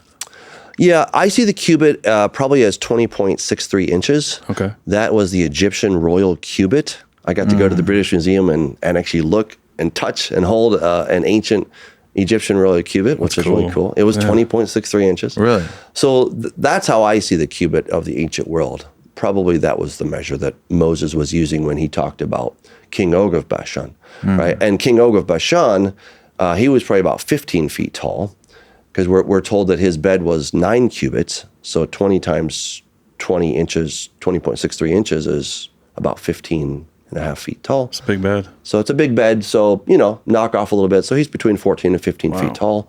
This guy probably weighed, 2,000 pounds or more. And, he had a voracious appetite, because at that at that size, your basal metabolic rate, just to stay alive. You got to eat. Your BMI, I calculated, you would have needed 12 pizzas just to stay alive, okay? Sounds like college. Or 63 cheeseburgers. College. Or about, a couple of goats a day. So he starts to grow into this. Yeah. Yeah. Which is interesting, because, I mean, we know genetically, Genesis 6, it was more of just obviously they had a transfer of angelic DNA. Yeah, but this seems to be like a blending of DNA, a little bit different this time, and yet starts to grow. Yes. So there is some mixture between our DNA and angelic DNA, and the dragon is an angel. Yep. Humans start to grow, get big, giants, just a little different on how that transfer happens. You think? Well, and here's what's interesting is that, the skeptics who say, well, angels don't have DNA. Actually, they do. All right. We go back to Genesis 3:15. I will cause enmity between you and the woman, between your seed and her seed. Yeah. Right. And I tell you, when I wrote Corrupting the Image Volume 1, that was my big question. How in the world can Satan have seed? It just doesn't make any sense at all. They came into the daughters of man. So, I mean. But here's the cool thing about seed. That's as seed as it gets, right? Yeah. This is a family show. Sorry, They guys. knew them biblically speaking. Yes. I mean, it says it right there. I mean, you're like, Oh, it does. And there's sometimes nothing- we're probably a little too prudish about it, right? It's like, well, it's just kind well, I of like birds that and about the bees, Bible. basic stuff. Yeah. The Bible's like, you're an adult. You can handle it. Yeah. I'm not going to spend 20 chapters explaining it to you. I'm not going to Here sugarcoat it. Like, this Yeah. is just... But Nimrod gets worshipped Yeah. as a god. Yeah. And then, I mean, does he become the blueprint, if you will? I don't want to get ahead of ourselves, but for like the Antichrist, is he a prototype? Yes. Absolutely. And I think what happened with the Amorites being transformed is probably a prototype of the mark of the beast. Interesting. Yeah. Yeah. So let's go to Babel then, because I mean, of course, Nimrod's story is Babel, right? Mm-hmm. Like, I mean, we've talked about this before, like that. Well, to get there, I had a question. So Satan knows out of this seed, someone's going to come. There's going to be a human king that's coming, and he's trying to rush his version of that, is what you're saying. Right.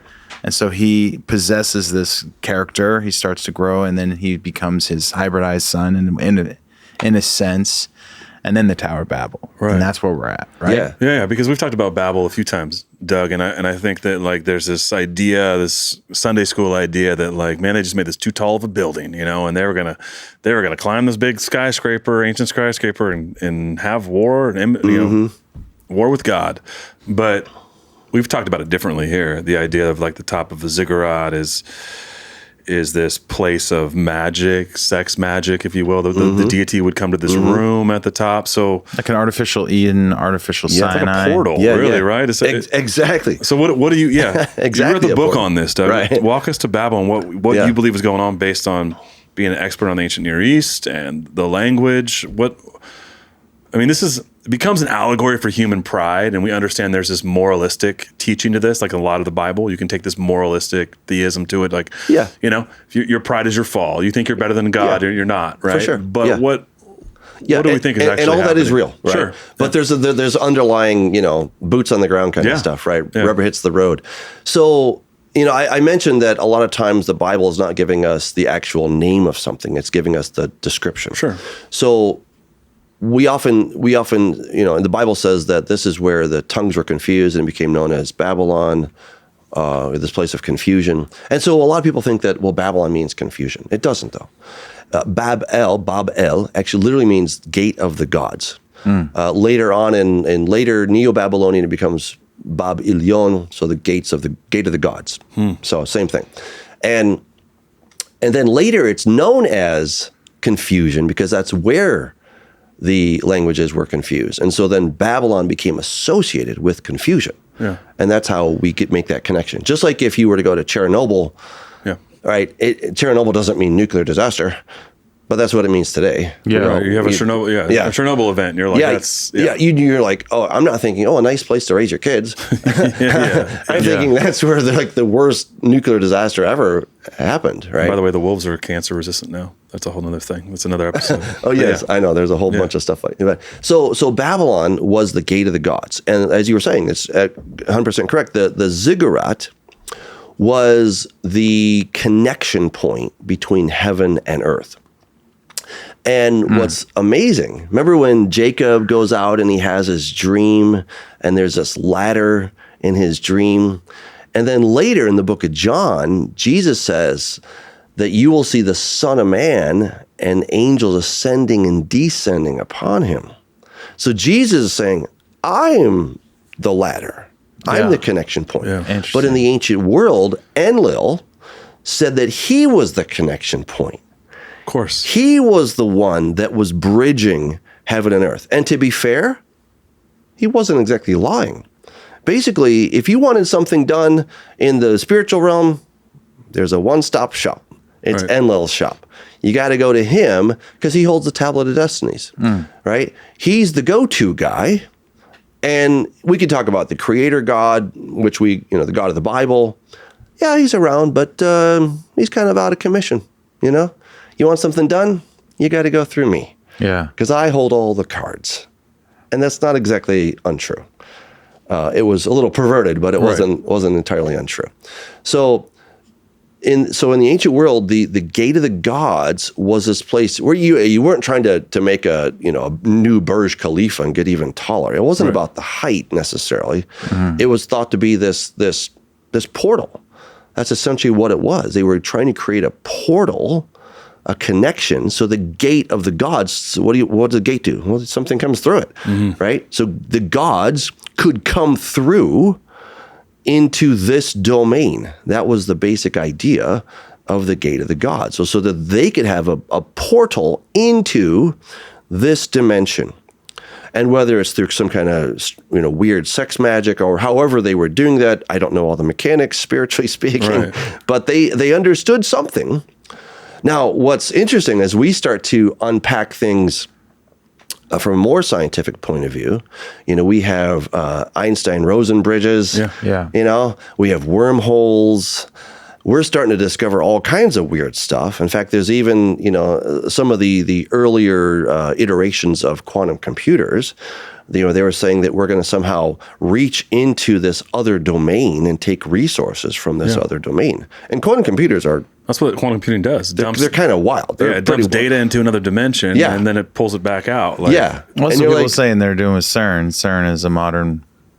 Tower of Babel. And again, it's a very complex issue to be fair, right? Sure. But there's some really weird stuff happening. I don't know. Right? There's a lot of weird stuff happening. But this giant hunter demigod, they're trying to open a portal, if you will. And are they trying to get their gods to come through? The Bible says they're trying to war with Yahweh, right? They were trying to create we know at one point the gate is going to open. So it's working. That's why God stops it. If it doesn't, this is the whole thing we talk about on the show, Nate. If it's like, don't do sorcery, don't do necromancy, don't do these things. It's not because these things aren't real. It's because they do work. They do work. Yeah. 100%. Well, I know they were building them over, obviously they were building these types of pyramid structures all over the world, but some people suggest that it's also a connection to the underworld as well as, kind of a 100%. So are they bringing stuff up from the bottom and then trying to break into heaven? Are they doing both? Well, you think? I mean, to break into heaven, I think that is going to be part of the story. Sure. Daniel chapter 8 talks about the beast, and he's going to ascend into, to have this war with the prince of the host, which Revelation 12 tells us that he's going to ascend and have a battle with Michael. But I think that's a little bit further down the storyline. Yeah. Okay. But at this point, I think the whole goal was to try to get, Satan and company to give them access again. All right. So something important we have to understand is that, before the fall, God and Adam could just hang out together. There was no problem whatsoever. After the fall, God and Adam cannot hang out together. And the answer is really simple. The Bible says that God is a consuming fire. Right. You ever gotten burned? I've gotten burned. Yeah. It's very unpleasant. That's right? the worst. And I don't like to get too close to fire. I like fire because I need the warmth, I need the energy, but I don't want to get too close to fire. Yeah. Because it'll kill me. It'll burn me and scorch me. So that's who God is. God is a consuming fire. And in this body, I can't get too close to him. But in the body that Adam had, no problem. Yeah. Right? And the bodies we're going to have, no problem.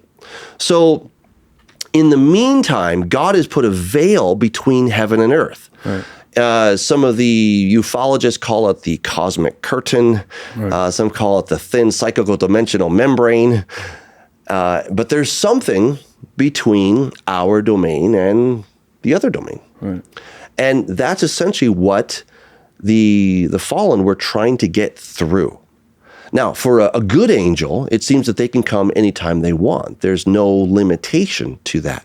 But for the bad guys, it seems that God put some kind of a safety mechanism, right? There's a limiter. You can't go through this except by invitation and some kind of power source, which is probably blood, unfortunately. Yeah. Right. So there has to be some kind of a sex magic or ritualistic type thing, some cult thing, bloodletting, and that gets into a very dark territory, right? But it's real, unfortunately. And so I think they are able to come through on a limited basis.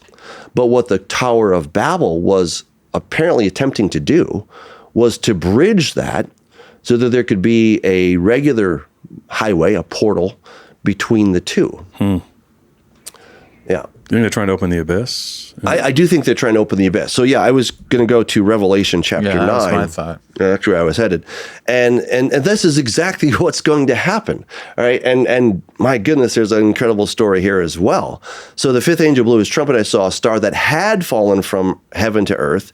The key to the shaft of the abyss was given to him. He opened the shaft of the abyss and smoke came out. And you get all these really scary creatures. All right. So the opening of the abyss. Where do we find something like this in Scripture besides Revelation chapter 9? Well, it's when Jesus takes his disciples on this really weird field trip. Yeah. Hey, let's go to Vegas, boys. Why would you take your guys to Vegas, you know? Yeah. Like, they went to Caesarea Philippi. That was Vegas of the ancient world, and probably worse. They had all kinds of temples to gods, and they had sexual rites and all kinds of weird stuff happening. Yeah. And where, by the way, where is The base of Mount Hermon. Bala's base of Mount Hermon? Yeah, and exactly. the gates of hell. Right. And so then 6 days later, it says that Jesus took his disciples up to a very high mountain, and there he was transfigured before them, and Moses and Enoch showed up. Well, that's at the top of Mount Hermon. Yeah. And we've already talked about Mount Hermon. What happened there?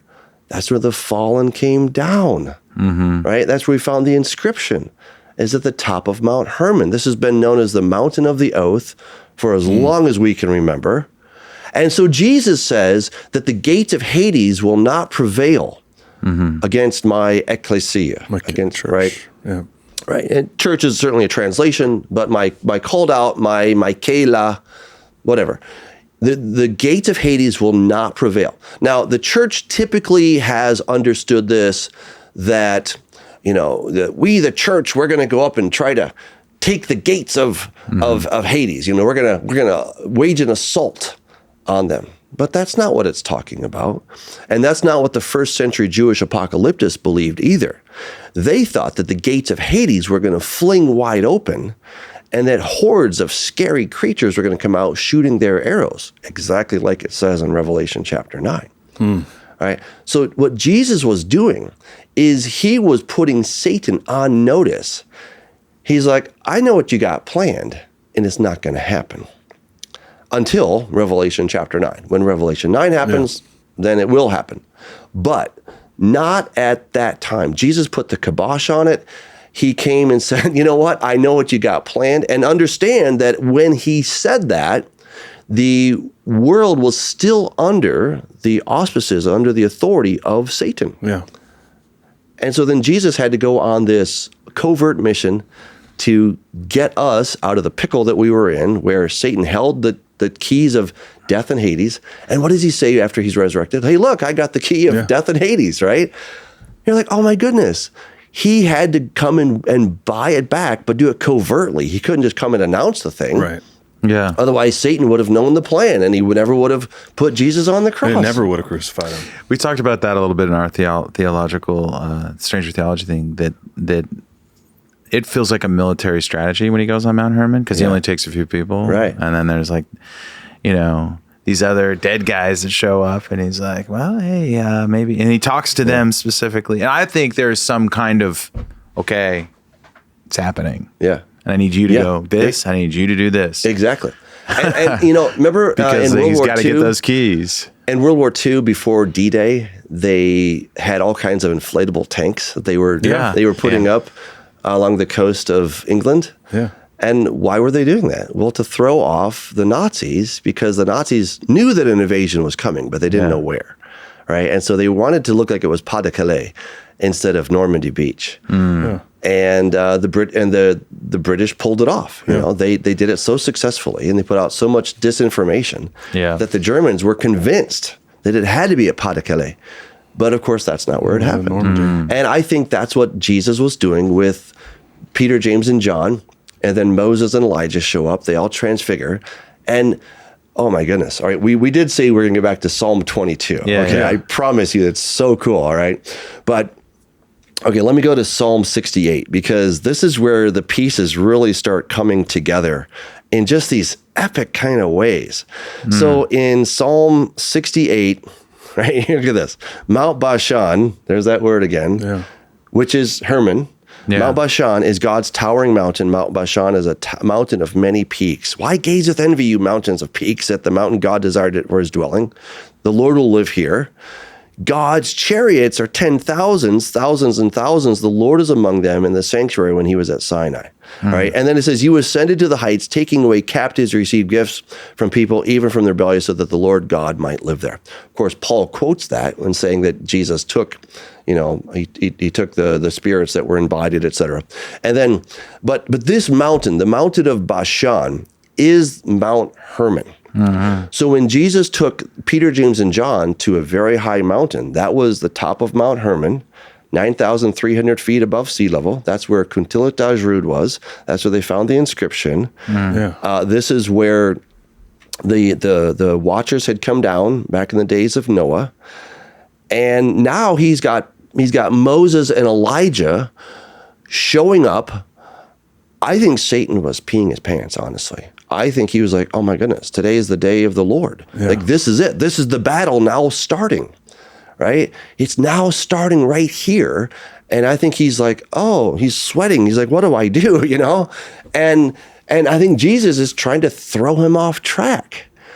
And we see him go into high gear after this, right? He himself is going to personally, he's going to possess Judas. Right? The book of Luke says that he entered Judas. Yeah. Right?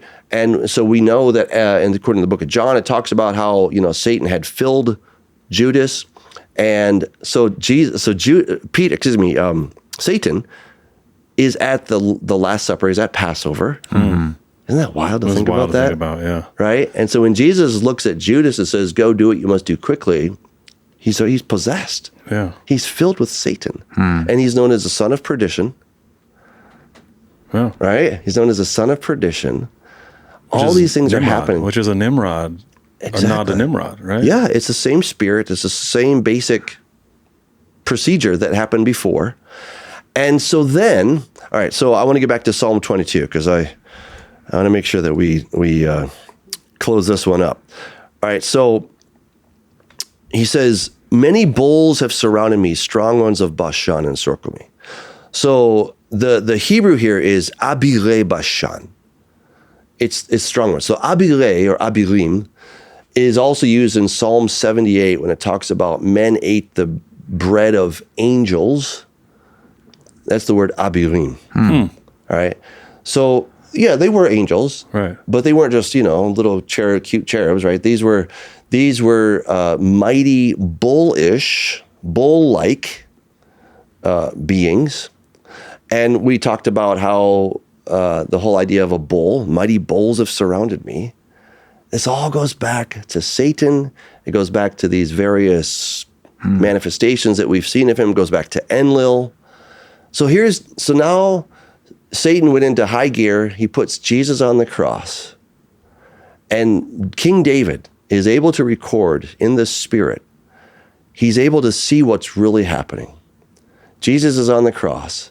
And the spiritual entities, the ones that came from Bashan, from Mount Hermon, that he had been saying, I'm going to defeat all you guys, and now he's on the cross, and they're encircling him. Right? The humans are saying, you could save others, save yourself, and the spirits are saying, you who would crush our head, you who would defeat death. You came here as the Messiah to try to save your people, and look at you now. Yeah. Look at you now. Now you're going to become part of our kingdom. Now you're going to go down to the depths of the underworld, the city, death, Sheol. You're going to be part of our deal.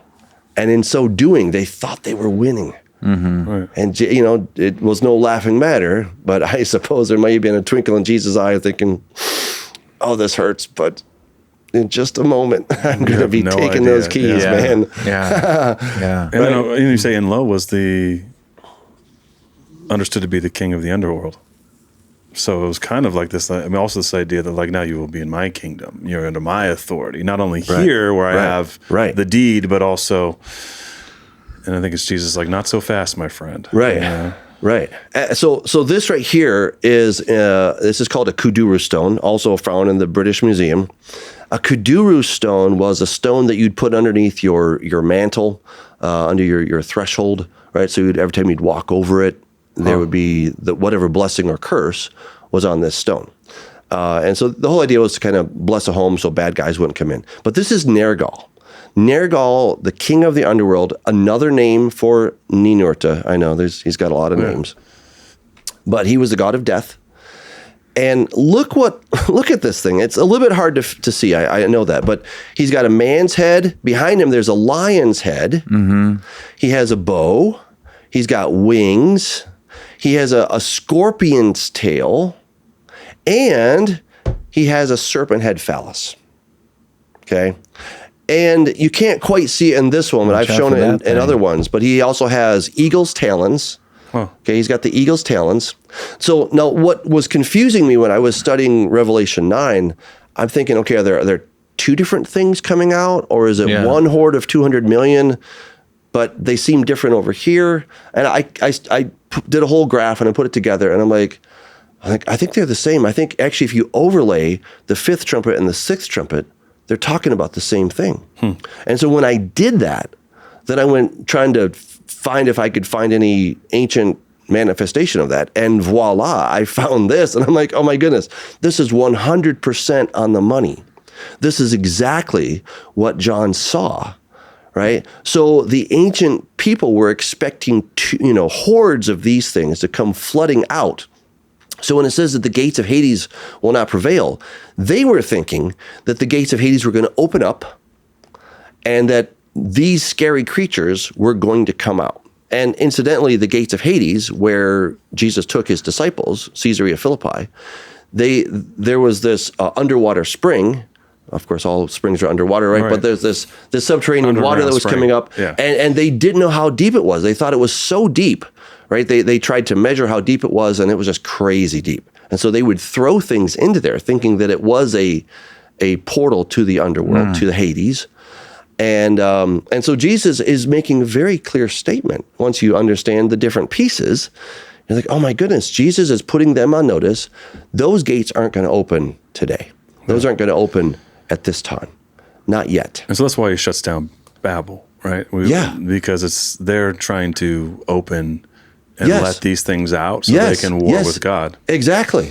Right. And Revelation 9 tells us that eventually they're going to succeed in that. But his timing is it's in the timing of prophecy, right? Exactly. Yeah. And then it'll be for a very short period, which is good news for the rest of us. Yeah. Right. But so eventually they will open. But they were trying to open them at Babylon. And God says, nope. And so he confuses the languages and everyone goes their merry way. They try again at the time of Jesus. Satan's planning on opening them, and Jesus is, not going to happen, right? And then he ends up on the cross, and we know the story, right? But he saves us from the death in Hades, right? He gets the keys over them. And why do you feel like so many people have an adverse reaction to like a final revelation, like the story? A lot of Christians interpret it like, and then after the crucifixion, it just kind of ends. And we're just kind of hanging out, waiting. And it just feels like until then, you see this crescendo building, you see this story building, you see these themes, these characters, and then it's interesting that a lot of Christians will just think that it all kind of stopped, even though we, behind the scenes on our show, we heard there's all these different beasts that are coming out. We started talking about them, and then obviously blurry creatures, and then the UFO activity's picking up, and it just seems like it's ramping up to a story that's already happened before, and it's revealing, and then there'll be a final crescendo, a final new Nimrod, so to speak. And I understand that feels kind of like doom and gloom, and people say, "Oh, you have end times theology and this and that." And I'm like, well, nobody agrees on that, really. But we do know that like the story can't just. It would make no sense if it didn't. The themes aren't hidden within kind of the events that are rolling out through history again. So what do you think is Well, let me tell The a best story. way to view all of that. Yeah. So in 2010, there were some Chilean miners that got I remember trapped. this. They got trapped in Yeah, that yeah. mine, right? They're 2,300 feet underground. They were stuck for 69 days altogether.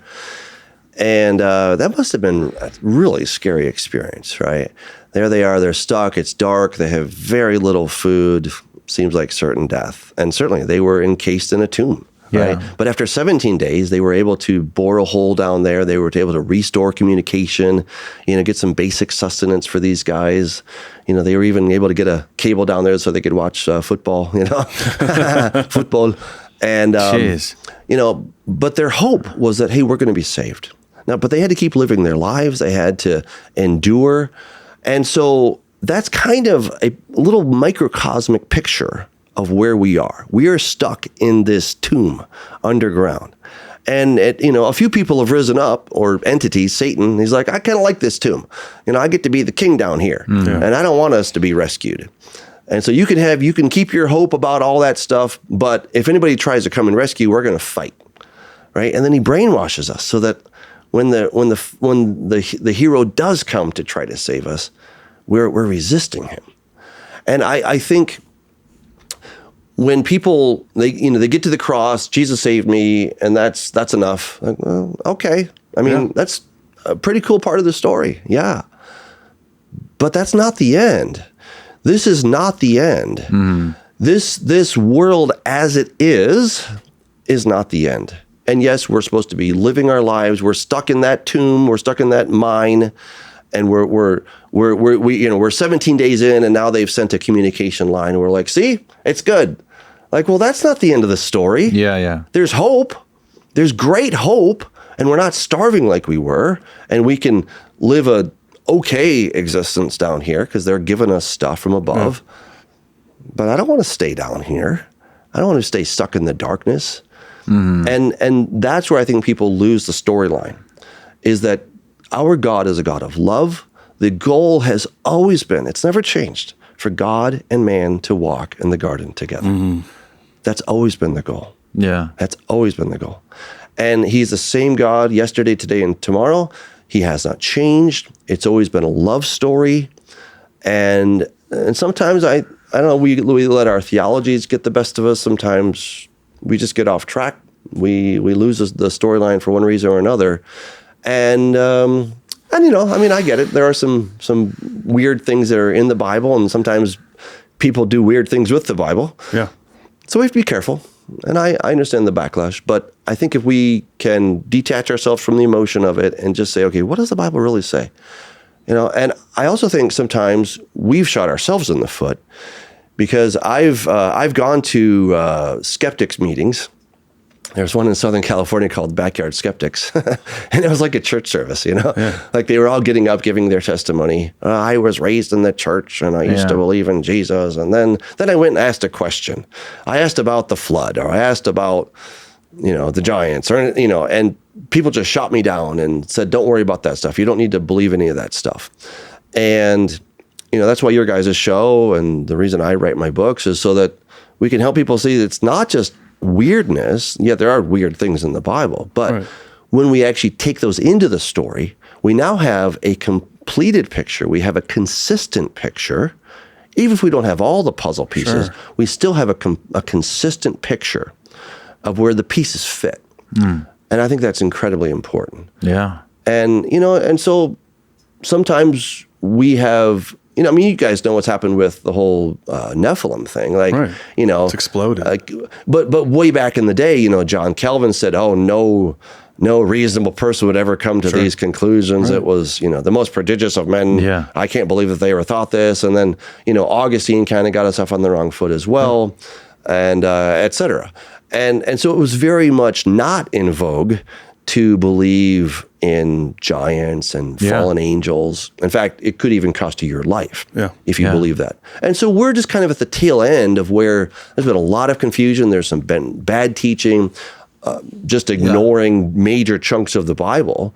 And so now people are just like, I don't know what to think. I'm just going to stick with Jesus and leave it there. And, I think that there's some sort of, modern day paranormal experiences help unlock ancient paranormal experiences. You can kind of realize it's not really where we live, and Satan, I think, gets us is to sit in a bubble ourselves, a different type of bubble where nothing, just like in the nothingness, like this is all just materialism, and we're just kind of, we live and we die and we eat, and that's it, right? And I think that when you talk to modern day people who've had these paranormal experiences, you go, oh, I can trust Genesis 6. I can trust Tower of Babel. I can trust, like David and Goliath. I can, these stories that like the skeptics hanging out at the backyard, or like, they just don't realize that it never went away. It's always been weird. It's always been strange. And this whole thing is a mystery in that regard. But what I love about this, Doug, is that we are looking at this archetype or this blueprint, right? We're unpacking Satan as these masks and unmasking him in the ancient times. And we're talking about Nimrod and this prototype for the Antichrist.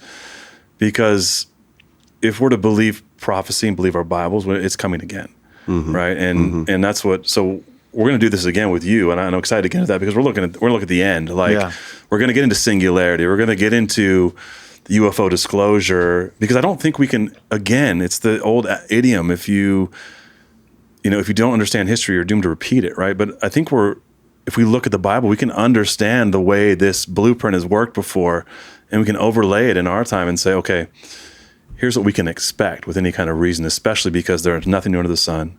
And the deceptions are just being remarketed and rewrapped and re-given to us by the same entity, call him Enlil or Satan or whatever. It's coming down the pike again, and a lot of Christians want to wholesale reject this. They want to fight about semantics or timetables or what your eschatology is. But regardless of where you land on any of that, it's coming. Right. And so that'll get into sort of volume 3 of your book. I'm excited to get there, but let's land this one. So Doug, of course, you're a pastor. You've written 3 volumes of Corrupting the Image. Where can everybody find your work, your books, if they want to come to your church? Where can they find what you're working on and what you're doing? I know there's more books coming out. You teased that, but everybody where they can find. Well, you can find me on Amazon, of course. Just look up Douglas Hamp, also douglashamp.com, where you can find me. And if people are in the Denver area, I encourage them to come join us at the Way Congregation.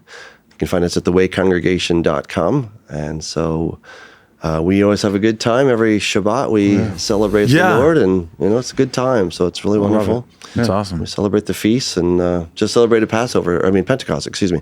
It was fantastic, and love it, Doug. It's really good. Thanks, Doug. Thanks for being one of those. Thank you. Yeah, those unicorns out there that knows all the blurry history, but still is a pastor and trying to put like some practicality to it all. Like we can keep going and not just staying weird forever. And then that stamps some meaning to it. I like the way you landed it. It's just like all these things happen. We can look at all the history and the names and the stories and the mythology.